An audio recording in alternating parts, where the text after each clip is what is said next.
दोस्तों आप देख रहे हैं धांसू न्यूज। सिर्फ 5 मिनट में 25 महत्वपूर्ण ताजा खबरों की बौछार। झारखंड में ट्रैफिक नियमों का उल्लंघन करने से लोग बाज नहीं आ रहे हैं। यही कारण है कि झारखंड में हर रोज वाहनों का तेजी से चालान कट रहा है। स्थिति यह है कि हर रोज झारखंड में औसतन 900 लोगों का ट्रैफिक चालान कट रहा है। यातायात नियमों के उल्लंघन के मामले में देश में झारखंड 21वें स्थान पर है। वहीं चालान से आमदनी में भी झारखंड का स्थान 21वां है। अगर 5 सालों के आंकड़ों की बात करें तो 17 लाख लोगों का चालान कटा है।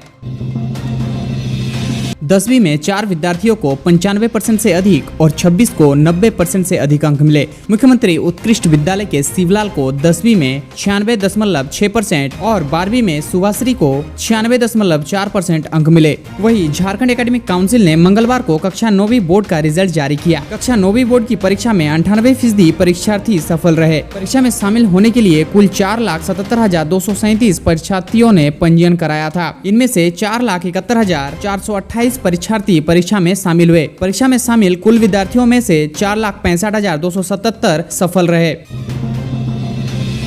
झारखंड मुक्ति मोर्चा ने जल जीवन मिशन को लेकर केंद्र सरकार पर सवाल उठाए। कहा कि हर घर नल जल योजना के तहत 12,257 करोड़ रुपए झारखंड को मिलने थे, लेकिन 5 वर्षों में राज्य के हिस्से का बकाया बढ़कर 6,270 करोड़ रुपए हो चुका है। गर्मी में गाँव गरीब तक पानी पहुँचाना प्राथमिकता है। ईडी ने दिल्ली की एक अदालत को सूचित किया कि उसे कथित भूमि के बदले नौकरी घोटाले से जुड़े धन शोधन मामले में राजद प्रमुख लालू प्रसाद यादव के खिलाफ मुकदमा चलाने की मंजूरी मिल गई है। ईडी ने अदालत को बताया कि राष्ट्रपति द्रौपदी मुर्मू ने 8 मई को धन शोधन मामले में लालू प्रसाद यादव पर मुकदमा चलाने की मंजूरी दे दी थी। नीति आयोग की शासी परिषद की 10वीं बैठक प्रधानमंत्री नरेंद्र मोदी की अध्यक्षता में 24 मई को नई दिल्ली में होगी। इसमें झारखंड के मुख्यमंत्री हेमंत सोरेन समेत कई अधिकारी भी हिस्सा लेंगे। झारखंड शिक्षक पात्रता परीक्षा नियमावली में जनजातीय और क्षेत्रीय भाषा का जिलावार निर्धारण किया जाएगा। जेटेट की वर्तमान नियमावली में जिलावार भाषा का निर्धारण नहीं है। वर्तमान नियमावली में क्रमिक विभाग द्वारा तय जनजातीय व क्षेत्रीय भाषा में से किसी एक भाषा की परीक्षा में शामिल होने की अनिवार्यता बताई गई है। राज्य में प्राथमिक व मध्य विद्यालय के शिक्षकों का कैडर जिला स्तरीय है। ऐसे में अभ्यर्थी की नियुक्ति जिस जिले में होगी उस जिला के जनजातीय व क्षेत्रीय भाषा का ज्ञान होना अनिवार्य है। कृषि मंत्री शिल्पी नेहा तिर्की ने SLBC बैठक में चालू वित्तीय वर्ष में KCC लोन का लक्ष्य 40% से बढ़ाकर 60% तक करने, ऋण माफी को लेकर पशुपालकों और मत्स्य पालन करने वाले किसानों को भी KCC लोन का लाभ देने का प्रस्ताव रखा। उन्होंने ग्रामीण अर्थव्यवस्था को मजबूत करने के लिए डेयरी, फिशरीज जैसे सेक्टर को आगे बढ़ाने पर जोर दिया। पॉलिटेक्निक प्रवेश प्रतियोगिता परीक्षा 2025 का आयोजन 18 मई को किया जाएगा। अभ्यर्थियों का प्रवेश पत्र जारी कर दिया गया है। झारखंड संयुक्त प्रवेश प्रतियोगिता परीक्षा परिषद की ओर से प्रकाशित सूचना के मुताबिक अभ्यर्थी परिषद की वेबसाइट से प्रवेश पत्र डाउनलोड कर सकेंगे। यह प्रवेश परीक्षा रांची, हजारीबाग, जमशेदपुर, धनबाद, बोकारो, चाईबासा, दुमका व पलामू जिला मुख्यालय स्थित केंद्रों पर होगी।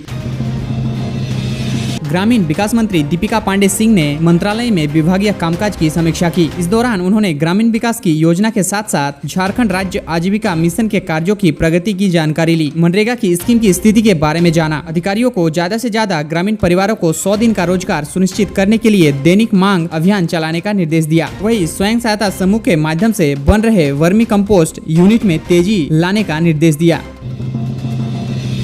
प्रधानमंत्री नरेंद्र मोदी ने सुरक्षा मामलों की कैबिनेट समिति की एक बैठक की अध्यक्षता की। भारत और पाकिस्तान के बीच सैन्य कार्रवाई रोकने की सहमति बनने के बाद यह CCS की पहली बैठक हुई। ऐसी जानकारी है कि इस बैठक में ऑपरेशन सिंदूर स्थगित होने के मद्देनजर सुरक्षा स्थिति पर चर्चा की गई। इस बैठक में प्रधानमंत्री के साथ रक्षा मंत्री राजनाथ सिंह और गृह मंत्री अमित शाह भी मौजूद थे। बैठक में वर्तमान स्थिति और भारत की तैयारियों पर चर्चा की गई। इसके बाद प्रधानमंत्री ने मंत्रिमंडल की बैठक की भी अध्यक्षता की। ड्रोन के झुंड का मुकाबला करने के लिए अब भारत ने स्वदेशी भाग्रवास्त्र विकसित कर लिया है। इसे solar defence and aerospace limited ने तैयार किया। हार्ड किल मोड में तैयार हुआ कम लागत वाला यह काउंटर ड्रोन सिस्टम दुश्मन के ड्रोन का मुकाबला करेगा। भाग्रवास्त्र का निर्माण करने वालों ने इसे वैश्विक स्तर पर एक अनूठी प्रणाली बताया। हालांकि कई उन्नत देश माइक्रो मिसाइल प्रणाली पर काम कर रहे हैं। इस भाग्रवास्त्र की खासियत यह है कि यह माइक्रो रॉकेट 20 मीटर तक की घातक त्रिज्या वाले ड्रोन के झुंड को बेअसर करने में सक्षम है।